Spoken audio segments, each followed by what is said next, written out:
Okay, so let's start this webinar. I am Laura Giles. I'm a marketing specialist at Funding Box, and we are here with Paul Peters, lead expert at Agoria and the ADMA coordinator. He is going to be presenting this webinar, how SMEs can improve their agility and resilience with advanced manufacturing, part of the Funding Continuity Day, in which we have a total of 15 webinars. We have been running some this morning. We will be running some more in the afternoon until around 6 p.m. So let me tell you a little bit more about this session and about Paul before he starts. So the market environment is changing at an unprecedented speed today, and COVID-19 has an enormous impact. But the exponential increase in innovation and disruption of the past 20 years already makes us live in a VUCA-world. That means volatility, uncertainty, complexity, and ambiguity for a while.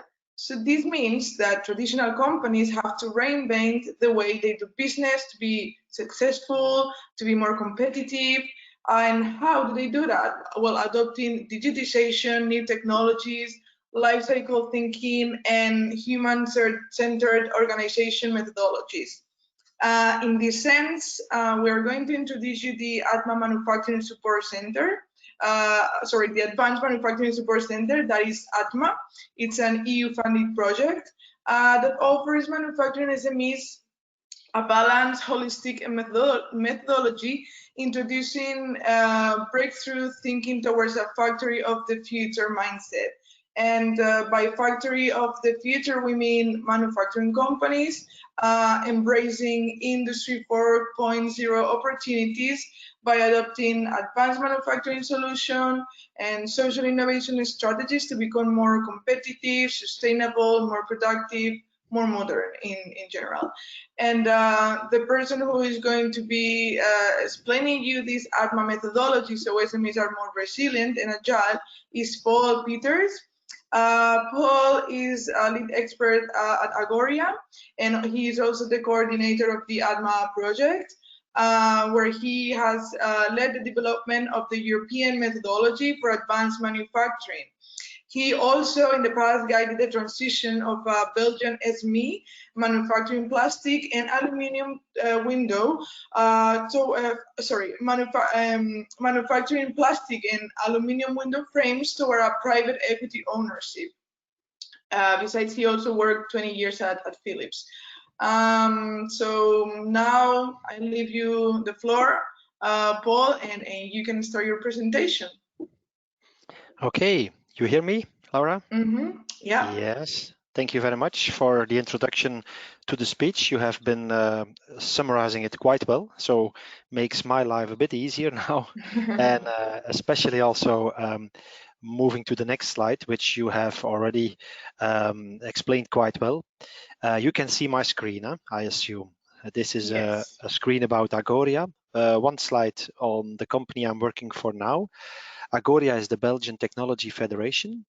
We have 1,900 member companies active in six different industries. The nice thing about this is that if you talk Industry 4.0, we kind of group all important related industry in our federation. Industry 4.0, we know it is about connection. It is about connecting machines, connecting products. So we have all telecom players in Belgium, member of Agoria. But Industry 4.0 is also about digitization. We do have the digital players, the digital service providers, digital companies as members in our federation, 460 companies in total. And next to that, the four other sectors, they are the typical manufacturing industries, I would say, whether it'll be in aerospace, building, or other kind of industries. So a very nice group for which we provide services. We are a not-for-profit organization, and these 1,900 members pay a yearly contribution for our work we do. Before that, I worked in a few other companies Laura has already mentioned to you. Why do we need these smart, flexible, and intelligent production systems? a picture I've got from CIRIS, our technology center, and which I like very much, is the move we are experiencing already for a few years now of a very mechanistic manufacturing sector towards a fully connected manufacturing sector, in line with the way we as consumers get connected in everything we do, in every business we make, in every online purchase we do. This is something we are experiencing, and it has a huge consequence also on the manufacturing industry. The consequence can be maybe pictured like moving from a static, stable situation, market environment, towards an environment which is continuously changing and where companies need to be as adaptive as possible. It's, in other words, trying to move from an old situation, which we now, I think, should call fragile situation, towards a super agile situation. And COVID-19 has proven once more that companies who have done that already, they really benefit from it to the largest extent possible. So super agility is a key characteristics of these smart, flexible, and intelligent production systems of the future.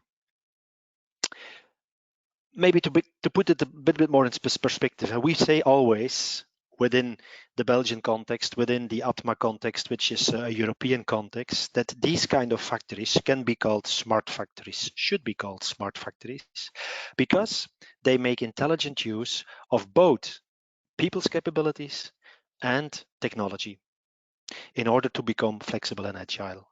So it's this balance which these companies have managed very well. It's, in other words, combining the strengths of humans on the one hand side and machines on the other side. And both have different capabilities. Machines, they have the capabilities of being consistent, of being very specialized, of being speedy, of being very precise.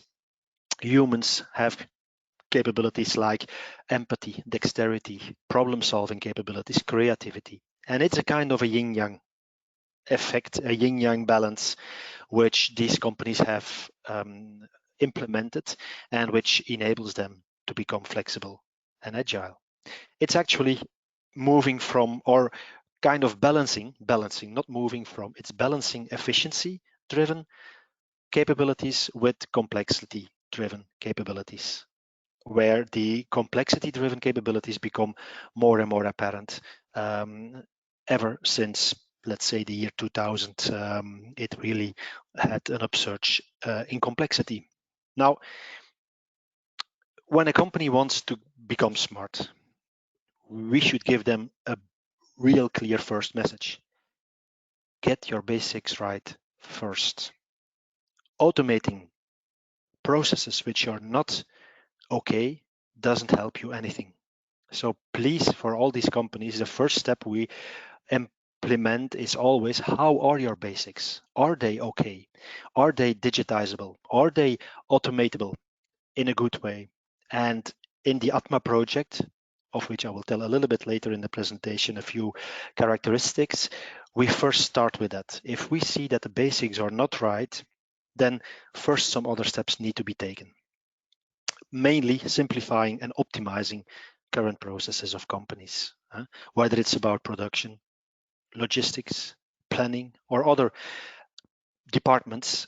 It is really looking, how can we simplify, how can we optimize, if that has not yet been done. Of course, we all know methodologies to do that. Lean manufacturing is well spread throughout the manufacturing world. It is about standardizing processes, getting rid of waste. Very, very good methodology, particularly suited for standard processes, high volume processes, but very nice, very good to optimize and get the basics right. Another one which we see coming back more and more is quick response manufacturing. We sometimes also call it lean for small series, for very short production runs. So a company acquiring skills, methodologies to be able to quickly move from one product to the other, to quickly change over machines, from one type to another in order to reduce lead times, not only lead times, but also stock levels, stock, intermediate stock and other stock at the company floor, which of course is dead money. Stock is money you cannot use. And a nice way of illustrating this is one company which did this in a superb way. They had, it was an SME, a manufacturing SME. They had this weekly planning meeting with a lot of people. You can see them sitting around the table before they did QRM. So then they moved into a quick response manufacturing project. They digitized also the solution when the process was okay.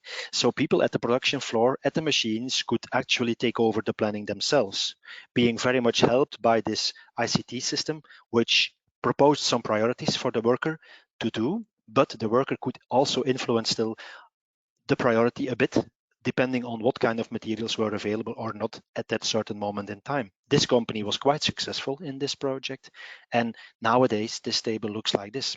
It seems like a COVID-19 picture, but it was not. It was a pre-COVID-19 picture, but the meeting did not happen anymore. It was not needed anymore. So in that sense, it is a very important one to get your basics right, and then you can really start going for further optimization with respect to agility. A picture we use very much is this one.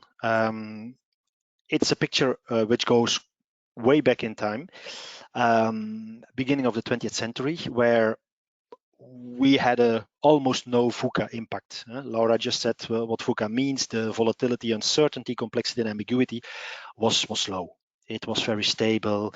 But since actually approaching the year 2000 with the ICT bubble and other things happening, the automation, the robotization, of course, this impact, this technological evolution also was really shifting this line upwards in a quite exponential way. Now, the point is that organizations have seen this curve even shift up through COVID. I think we all agree that COVID has kind of lifted up this line again, which makes the market situation for companies even more challenging. The point is that an organization is able and capable to learn, to adapt, but it follows a rather linear way if no new methodologies are being used. It has followed the past 100 years a linear way. Companies become smarter, they can adapt more, but you see this huge gap existing and growing, a growing gap of elements in the environment which the organization itself at a certain moment cannot address anymore. And we have built the approach towards manufacturing SMEs such that we see two main measures which a company can take to move this blue line up as close as possible to the red one. The first one is about organizational development. How to make your organization capable of reacting to this VUCA impact in a better way. COVID related the past few months, of course. We believe that this should be the core of this, let's say, move upwards. It's going for richer man-machine work patterns. I will explain myself. It is actually going from a command and control situation where you can see this picture of last century where ladies are working. One lady is sitting here in the top and overlooking everything and interfering when necessary. No real need to use, let's say, the own experience, creativity, or brains of the ladies. They just need to use their hands and they will be told to do things differently by a line supervisor, which is also not doing anything themselves, but which is just controlling. Modern organizations, they have teams which work together in a very strict, very coordinated way, which are self-regulated, and where autonomy of every person in that team is highly regarded. So in that sense, it's a complete shift from the principle of how to organize the work. These people on the right-hand side, they have many tasks they can do, and they do also many tasks in one operation. It's not always the same. It's self-regulated. It's highly rewarding. You could also say that this leads to a shift in organizational setup. We have seen that with this left picture of all these line supervisors, you tend to get complex organizations where the complexity above the shop floor level is high, but the shop floor tasks are very simple. That was the past. The current and future way forward is to move towards simple organizational structures, amongst others, less hierarchical layers, very direct relationship between top and bottom of the organization, so very flat organizations, but people tend to get more complex tasks, and they are helped in acquiring skills, of course, to comply and to be able to perform these complex tasks, which are, as we can see, very rewarding for people because they don't get bored anymore. So it's about bringing control tasks, which used to be on the levels up from the factory floor, to the lowest possible level. And we say that's the factory floor. This lady, bottom left, is controlling in a textile factory a complete building with weaving machine supply of wires, of these spinning turning machines, and she's controlling it by herself through a monitor, through a device which is a bi-directional one. She reads information from it, but she also can give information to the system on what she sees. So it's really creating combined and flow-oriented tasks. And so that lady does a complete part of the flow of that company. And it's about moving information, not moving information to authority. So information from bottom, moving it up in the organization. No, it is moving or giving it authority to information. So let the information define the authority and define the decisions. And we see more and more companies creating on the shop floor a kind of a cockpit. You see bottom right an example of screens where operators come in, where engineers come in, where they see the complete dashboard of the operation. They don't need to go to their boss or the boss of their boss. No, it's there for everybody, very open. Authority has been given to information. This information tells what the person should do, tells the maintenance manager which machines do need maintenance. And it's not being told by a boss who says this week you have to do this, that week you have to do this. No, it's real time, it's very flexible. It is about creating simple organizations and complex tasks. That's one, organizational development. A few principles we apply within ADMA project. A next one is where you can move the blue line even more up, is not doing it all by yourself. I think we are all aware that the world is changing so fast that we should tie up with other companies, with solution providers. Co-creation, open innovation are words we all know. We tend to call it take a more partnership-driven innovation approach. Look for right partners to really address this high complex, high volatile market environment. I just wanted to share you here a nice example how it was done by one company in Belgium. This company really said we have quite some challenges ahead of us. We can't do it alone. So we have to look for partners. So what they did is they organized an open door day where people could come and visit, and they were very open in explaining their challenges, what their main challenges were. This was about digitization and connecting machines. Many solution providers were there, but they said we do not only want many solution providers, many let's say vendors on this event. No, we also would like to invite many other manufacturing companies. And among these people, there were many other CEOs of manufacturing companies, because what they said is we can tie up with a vendor, but then we only solve our own problem. If we have 4, 5, 6 other colleague manufacturing companies who have other problems and they tie up with other vendors and we share this information, then we move much faster together. So they were very open in saying what they have been doing and how they did it, and they kind of invited the other manufacturing people for the other companies to do the same. And so let's say 3 months after the first event, top left, a session was organized at the company with about 20 manufacturing leaders, after which a full discussion was done, and Agoria facilitated the setup of almost 7-8 proof of concepts in the topic which these manufacturing companies had identified as a joint challenge. It was about digital assistant, so making the assistance to operators digital by digitizing work instructions, by making them much more flexible.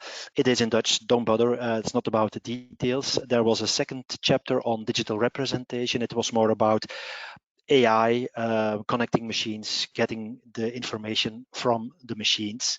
And there was a selection made on priorities, the red line. That was something which they decided to go first. And now we are in a situation where 4 or 5 of these proof of concepts have been done. Results have been shared by these companies, and together they move much faster than they could have done when they would have to do all these proof of concepts by themselves. So partnership-driven innovation for us, a key word, and it's a very practical thing. The support of organizations like Agoria, but also others, proved to be quite key.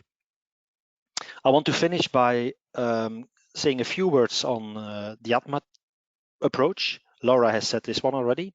We want to help manufacturing SMEs to assess the possibility of adopting advanced manufacturing solutions, technical and non-technical. It's what we call a holistic approach, and to enable them to transform towards these factories of the future, these next generation factories with more modern, competitive and sustainable production systems. To do that, we have developed 7 transformation areas. The pictograms are representing each of these 7 ones. A balanced set of transformation axes, one could say. And within these transformation axes, we have it defined in a total of 51 topics, where a company should try to improve the maturity level. So EcoFactory has, for instance, 6 topics, and every topic has a maturity level rating, and the people can assess it through a scan. They can be, let's say, focusing on, for them, the most important breakthrough opportunities in a transformation plan. It's a next step we offer them. So out of the scan, some transformation opportunities arise, and we have our advisors of ADMA being trained on how to help the company getting these priorities right in this transformation plan, after which the company can then start implementing. Most of the times it can do it themselves. Other times we help them finding the right partners, finding the right vendors, finding the right technology centers. It's a 3-year project. We have created now in this first pilot, which Europe has been issuing, more than 50 transformation plans already. We are a bit more than halfway through, and we have started to do the first implementation plan phases. Maybe 2 learnings I would like to share with you to end up my story.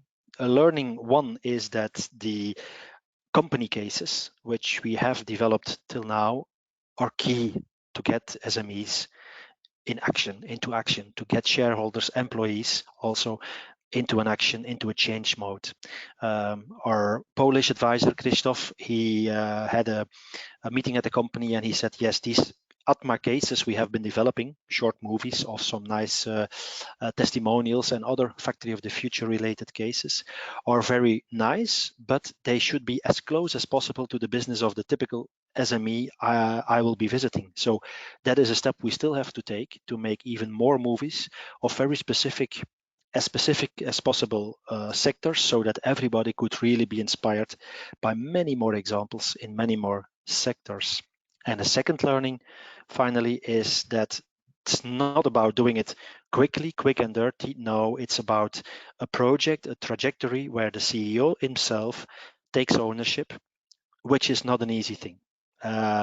Given the current challenges, COVID-19 related, the daily pressure from customers, the daily pressure from shareholders, a CEO has quite some tasks to do. This one, however, is a key one which he cannot let do by others. There is to be ownership, and it's like Mark said from the EC, from the European Commission, Mark Nicholas, he said that it's about the fact that factories of the future, they not only need to embrace the technology side of Industry 4.0, but they also need to become 4.0 organizations. One reason why a CEO should also be involved. It is about training your people to the best possible knowledge level, and thereby engaging as many different stakeholders in collaboration projects as possible. It's the way he subscribed it, but I think it kind of fits very well and summarizes very well the approach we are taking in the ADMA project. If you would like to learn more about the project, I would advise you to visit our website and to also follow us on LinkedIn and Twitter, where we have created accounts. Thank you very much for your attention. Thank you, Paul, very much for this webinar. This was a lot of information. We have a few minutes left before we end the session, and I'd like to invite the audience to ask their questions. I can read them out loud, and Paul will be happy to answer them. So if you have any questions or doubts, now is the moment. So there's one from Irene Carrion, and she's asking, is artificial intelligence disrupting the depicted yin-yang relation of human and machines within smart factories, or enhancing it? I think artificial intelligence is enabling this yin-yang picture, because we have seen that when the people side of the yin-yang, which needs to grow, definitely, the way it can grow the quickest is, amongst others, by offering as much intelligence as possible by the machine. So in that sense, it's not taking away intelligence from the operator, but even enabling the operator to put even more time in the creativity, the ambidexterity, and other capabilities the operator is capable of doing, and leave the non-added value analyzing work of systems, displaying and throwing out data to the AI systems. There's one more question, Paul. This one is from Lucy, and she's asking, how can I participate in the ADMA pilot? If I means a manufacturing company, then my answer would be, we have a list of ADMA trained advisors at the website atma.ec. So that is one way of approaching it. And there are contact persons for every country to engage with. So that would be my answer. If Lucy says I is a technology center or a supporting organization, at the same website, there is the link to register as a supporting organization. We are an open initiative. We invite as many organizations as possible to join our journey and to really make this approach into a unified European standard. That's the ambition of the Commission. Okay, thank you, Paul. There's one more question, but I think it's more a comment than a question, from Ota Horak, and she says, that was really great presentation. I cannot agree more with your opinions. We are doing the same over here in Czechia, although in smaller scale. That means user-friendly manufacturing process, digitizations, using more smaller solutions, cooperating together. Well, that's really nice. Nice to hear. And let's get in touch, I would say. Sorry, Paul, we have one more question from Maria Roca. She says, hey, Paul, what are the main barriers for SMEs to start their transformation? Do you think now with COVID-19 they are more open to innovation? I do believe it. We have some examples, amongst others in Poland, Hungary, Bulgaria. That's by coincidence all Eastern Europe, but where people have been quiet for a while, of course, fighting the fire of COVID-19 the past few months, but they now have also said, we have been made much more aware than before that this long-term thinking, this transition journey we should make, we have to make now. We have to make now. We don't want to get into trouble again with another crisis or whatever. And also experience knows or shows that in Belgium we had 2 companies who were hit last year by a cybersecurity attack.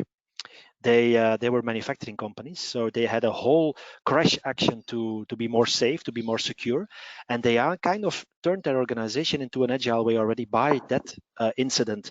These 2 organizations, we asked them now after COVID, how did you deal with this COVID crisis? They said, our experience of last year really helped us now, so we can benefit from it. And I think those companies who have done a great job in addressing COVID, they will experience less problems in maybe other crises to come. Okay, thank you, Paul. There's one more question, and I'm afraid this is going to be the last one because we have to finish this webinar to keep on going with the agenda. This one is from Onur Didioglu. I'm sorry if I'm not pronouncing your names properly. I'm not used to them. The question says, we have many members in different sectors as a manufacturer. So what can be the best way to boost them in smart manufacturing? We have 7 different sector associations. I mean, how can we manage all of them? Two things which come to mind for me. Making best practice cases, so showing cases. I touched upon it in my presentation. A second one could be that you find a correlation or a combination of work between the 7 federations to maybe go for an overall assessment for, displaying, showcasing some factories of the future.